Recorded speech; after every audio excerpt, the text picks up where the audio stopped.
নমস্কাৰ এইবাৰ আৰু এখন নন ফাৰ্ম বিজনেছ প্লেন লৈ আহিছোঁ আপোনালোকৰ ওচৰলৈ এইবাৰ আমি এইখন বিজনেছ প্লেনত আপোনালোকৰ বাবে লৈ আহিছোঁ হস্ত তাঁত অৰ্থাৎ হেণ্ডলুমৰ ব্যৱসায়টোৰ বিষয়ে ইয়াতো ঠিক আগৰ ভিডিঅ'ৰ দৰে মই দেখুৱাবলৈ চেষ্টা কৰিছোঁ ইয়াতে আপোনালোকে সদস্যগৰাকীৰ নামটো ইংৰাজীত বা বেংক পাছবুক বা আধাৰ কাৰ্ডৰ মতে আপোনালোকে লিখিব কেপিটেল লেটাৰত লিখিব আৰু তেখেতৰ ফোন নাম্বাৰটো দিব তাৰপিছত গোটৰ নামটো পাছবুকৰ সৈতে একে দিব গোটৰ যিটো পাছবুক থাকে আৰু কোড নাম্বাৰটো লকছৰ মতে দিব তাৰপিছত গ্ৰাম্য সংগঠনৰ বা CLFৰ নামটো লিখিব যিটো ভিঅ হয় ভিঅটোৰ নাম অবলিক দি CLFটোৰ নামটো লিখি দিব তাৰপিছত জিলাৰ নাম তাৰপিছত ব্লকৰ নাম ইয়াৰ পিছত আহিল তেখেতৰ কাৰেণ্ট এনুৱেল ইনকাম বৰ্তমানৰ তেওঁৰ উপাৰ্জন তেওঁ বৰ্তমানৰ যিটো জীৱিকা আছে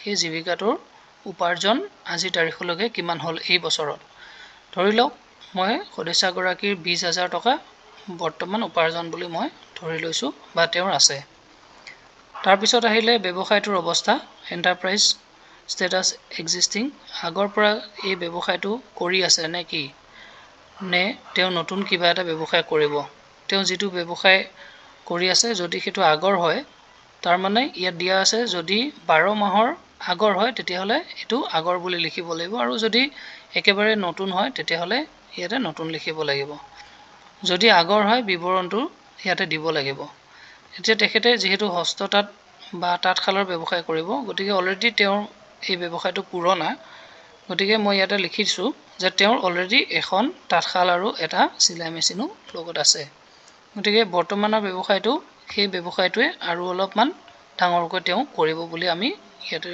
এই বিজনেছ প্লেনখন বনাইছো তাৰপিছত আহিল মাৰ্কেটিং এণ্ড সেল প্লেন তেওঁ ক'ত বিক্ৰী কৰিব আৰু বজাৰখনৰ বিষয়ে আপোনালোকে লিখিব লাগিব তেওঁ এই ব্যৱসায়টোৰ বাবে তেওঁ কি কাম কৰিব তেওঁ বিজ্ঞাপন দিব পাৰে বেনাৰ তেওঁ থাকিব লাগে গোটৰ মিটিঙত তেওঁ যদি কয় তাতো তেওঁ সামগ্ৰীসমূহ বিক্ৰী কৰিব পাৰিব বা SRLMৰ সহযোগত অৰ্থাৎ সাৰস মেলাই হওক বা তেনেকুৱা বাণিজ্যিক যি মেলা থাকে ভোগালী মেলা তেনেকুৱাটো বা বহাগী মেলাটো বেচিব পাৰে তাৰপিছত তেওঁলোকে স্থানীয় বজাৰতো বেচিব পাৰে বা ঘৰে ঘৰে গৈ পেলাই এনেকৈ বেচিব পাৰে এতিয়া আহিল বিত্তীয় পৰিকল্পনাটো তেওঁ কিমান টকা লাগিব ইয়াতে তিনিটা বছৰৰ কাৰণে আপোনালোকে দিব পাৰে মই এক বছৰৰ পৰিকল্পনা তেওঁ দেখাইছো ধৰি লওক তেখেতে এই ব্যৱসায়টো কৰিবলৈ নিজা টকা কিমান ইয়াতে সোমোৱাব মই ইয়াতে 12,000 টকা তেওঁ নিজা টকা পাব বুলি ধৰি লৈছো বা সোমাব বুলি ধৰি লৈছো আৰু তেওঁ আমাৰ এই অভিযানৰ পৰা MMUA ৰ পৰা পাব 10,000 টকা তেওঁ যদি গোটৰ পৰা বা ভিঅৰ পৰা লোন লয় তেওঁ তাত এইটো লিখিব পাৰে যদি বেংকৰ লোন হয় তেওঁ ইয়াতে লিখিব মই ইয়াত যেহেতু তেওঁ বেংকৰ পৰা লোন পোৱা নাই মই সেই কাৰণে শূন্য লিখিছো তেওঁ যদি ভিঅৰ পৰা লোন লয় বা অন্যান্য উৎসৰ পৰা লয় তেতিয়াহলে ইয়াতে লিখিব লাগিব মই 15,000 লিখিছো তো মুঠতে তেওঁ এই বিজনেছটো কিমান ইনভেষ্ট কৰিব 37,000 টকা ইনভেষ্ট কৰিব এই 37,000 টকা তেওঁলোকে এতিয়া ক'ত খৰচ কৰিব সেই কথাটো উল্লেখ কৰিব লাগিব এতিয়া ধৰি লওক তেওঁ যেহেতু এখন খাল আছেই তেওঁ আৰু দুখন খাল কিনিব আৰু লগতে হয়তো খাল থোৱা ঘৰটোৰ ওপৰত টিং পাত লগাব গতিকে এখন খালত যদি আমি 8,000 মান টকা কৈ হলেও ধৰো তেওঁ বা 5,000 মান টকাকৈ যদি আমি ধৰো তেতিয়া তেওঁৰ এইখিনি টকা খৰচ হ'ব বুলি আমি অনুমান এটা কৰি লৈছো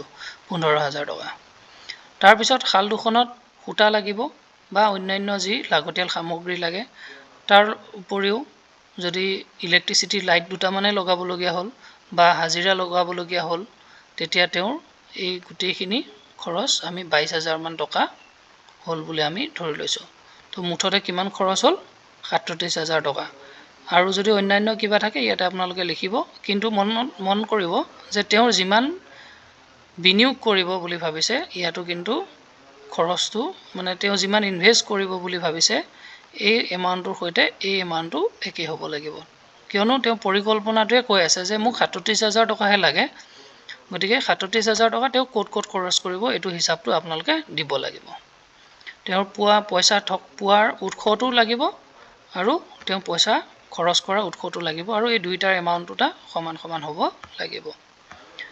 তাৰ পিছত আহিলে ইনকাম। তেওঁ ইনকামটো ক'ৰ পৰা হ'ব? যেহেতু তাঁতশালখন এটা বিজনেছেই হয়, গতিকে বিজনেছ যদিও হয় তেওঁ ইয়াতে উৎপাদনহে কৰিব, গতিকে মেনুফেকচাৰিং কৰিব।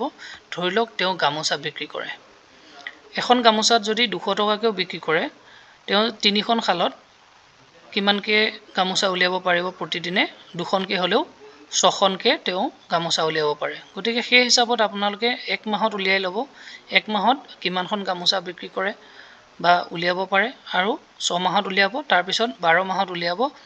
যেহেতু এই বিজনেছটো তেওঁলোকে গোটেই 12 মাহে কৰি থাকিব, ৰাউণ্ড দ্য ইয়াৰ, গতিকে আমি ইয়াতে কাপোৰ উৎপাদনটো মই 6 মাহৰ ধৰি লৈছোঁ।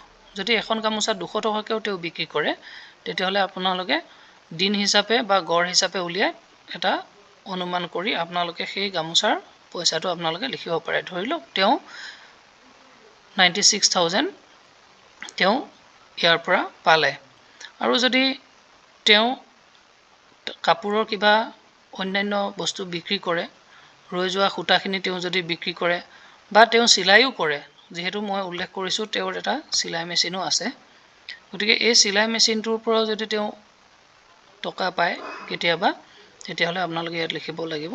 মই ইয়াতে নাই বুলিয়ে ধৰিছোঁ, গতিকে তেওঁ 96,000 এক বছৰত ইনকাম হ'ল বুলি আমি পালোঁ।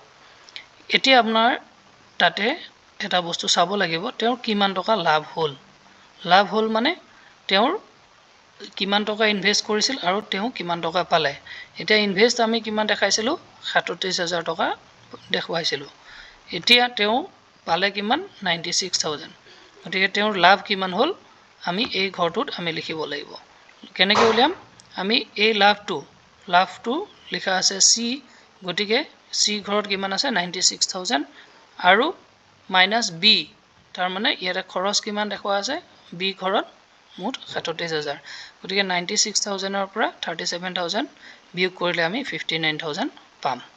তো এইখিনি হৈছে তেখেতৰ নেট প্ৰফিট।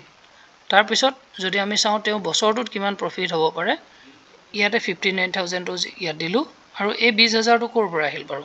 এই 20,000টো আহিলে আমি যে তেখেতৰ বৰ্তমানৰ উপাৰ্জনটো আমি দেখুৱাই থৈছিলোঁ 20,000, সেই 20,000টো আহি গ'ল। গতিকে তেওঁৰ মুঠ কিমান হ'বগৈ? 59,000 আৰু আগৰ 20,000 79,000 তেওঁৰ উপাৰ্জন হ'ব বুলি আমি ধৰি ল'লোঁ। গতিকে আপোনালোকে এই ব্যৱসায়টো কৰিও লাভান্বিত হ'ব।